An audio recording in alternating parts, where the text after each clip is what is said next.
ଓଡ଼ିଶାର ପ୍ରଥମ ସ୍ୱାଧୀନତା ସଂଗ୍ରାମୀ କିଏ? ସୁରେନ୍ଦ୍ର ସାଏ। ତାଙ୍କର ଜନ୍ମ 23 ଜାନୁଆରୀ 1809 ମସିହା ଆଉ ସେ ସମ୍ବଲପୁର ଜିଲ୍ଲାର।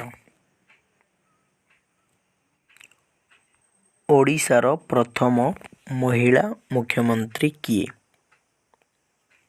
Shrimati Nandini Satapathy.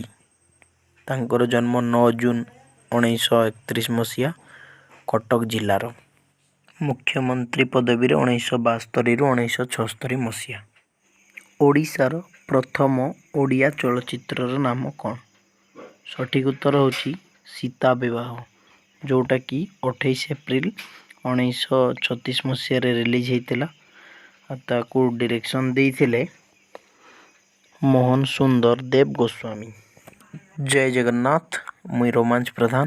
Welcome to o.i.b EP-01। o.i.b means Odisha is best. ଏହି ଏପିସୋଡ଼ରେ ଆମେ ଦେଖିବା ଓଡ଼ିଶାର ପ୍ରଥମ ଓ ଓଡ଼ିଆର ପ୍ରଥମ ବହୁତ କଥା। ଭିଡ଼ିଓକୁ ଲାଷ୍ଟ ପର୍ଯ୍ୟନ୍ତ ଜରୁର ଦେଖନ୍ତୁ ଓ ସେୟାର କରନ୍ତୁ। ଓଡ଼ିଶାର ପ୍ରଥମ ଓଡ଼ିଆ ରାଷ୍ଟ୍ରଦୂତ ଲଲାଟେଣ୍ଡୁ ମାନ୍ସିଂ, ଯିଏକି ପୁରୀ ଜିଲ୍ଲାର। ତାଙ୍କର ଜନ୍ମ 29 ଅଗଷ୍ଟ 1941।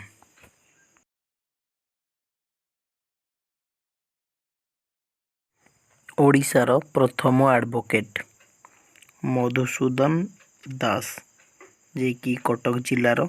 ତାଙ୍କର ଜନ୍ମ 28 ଏପ୍ରିଲ 1848। ଓଡ଼ିଶାର ପ୍ରଥମ ମହିଳା i.a.s ଟପର ରୂପା ମିଶ୍ର, ଅନୁଗୁଳ ଜିଲ୍ଲାର।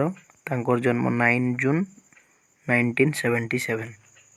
ଓଡ଼ିଶାର ପ୍ରଥମ ଛାପାଖାନା ଉତ୍କଳ ପ୍ରିଣ୍ଟିଂ କମ୍ପାନୀ।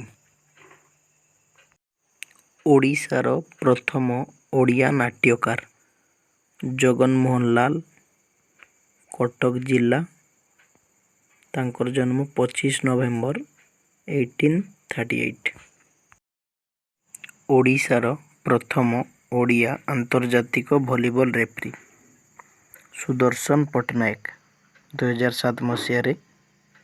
ତାଙ୍କର ଜନ୍ମ ଫେବୃଆରୀ 1, 1967। ଓଡ଼ିଶାର ପ୍ରଥମ ଓଡ଼ିଆ ରାଜ୍ୟପାଳ ଡକ୍ଟର ହରେକୃଷ୍ଣ ମାହାତାବ, ଭଦ୍ରକ ଜିଲ୍ଲାର। ତାଙ୍କର ଜନ୍ମ 21 ନଭେମ୍ବର 1899।